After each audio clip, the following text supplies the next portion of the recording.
الحمد لله رب العالمين،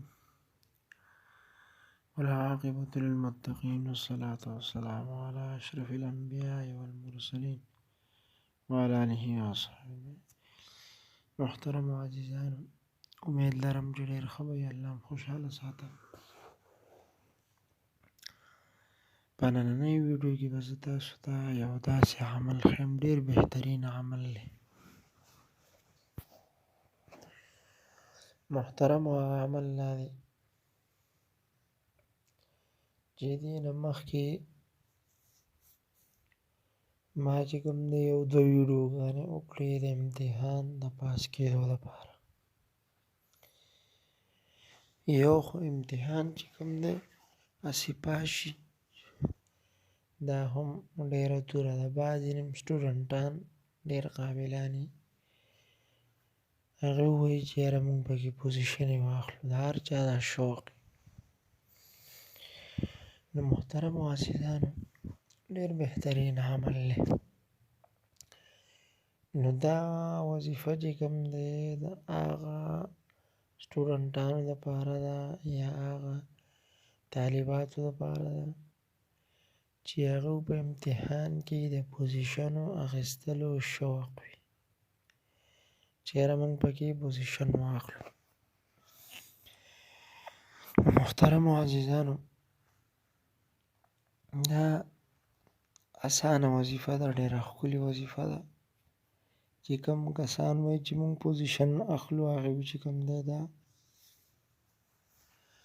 یو څو وظایف دي چې دا بار بار کوي. انشاءالله العزیز تر د ریزلټه پورې انشاءالله د دې به پکې امید لرم پوزیشن به پکې راشي.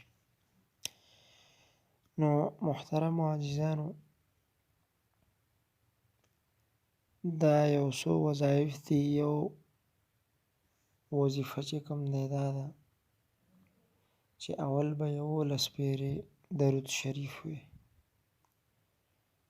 بیا به 11 پیرې چې کوم دی یا علیم علمني یا خبیر اخبرني، دا به ووایي 11 پیرې. نو محترمو عزیزانو، دا چې دا کومې سوالۍ پرچې کړي او سوالي پرچې تاسو له درکړي، هغه به داسې تصور کې راولي او شف به وکړي، او بیا به د هغې نه پس سره د بسم الله، او بیا به بسم الله چې دې وویله، بیا به دا لاندې 3 آیاتونه مبارکه دي چې دا به 3 ځله یو آیات مبارک سوی دا ووایي: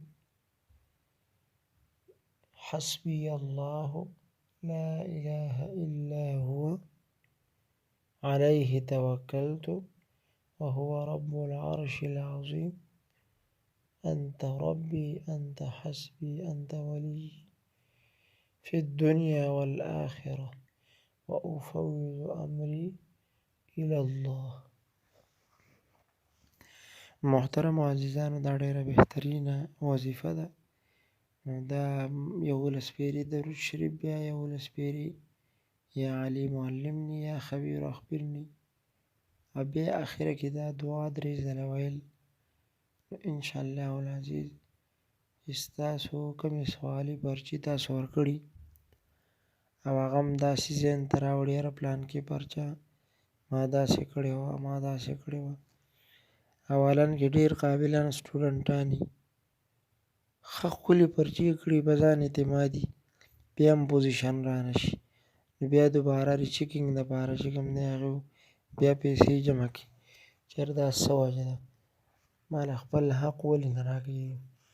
انشاءالله العزیز دا وظایف چې تاسو وکړو، نو ستاسو په امتحان کې خامخا پوزیشن راځي.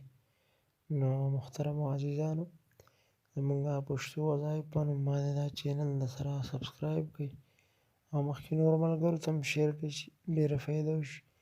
الله مو خوشحاله ساته. جزاکم الله خیر.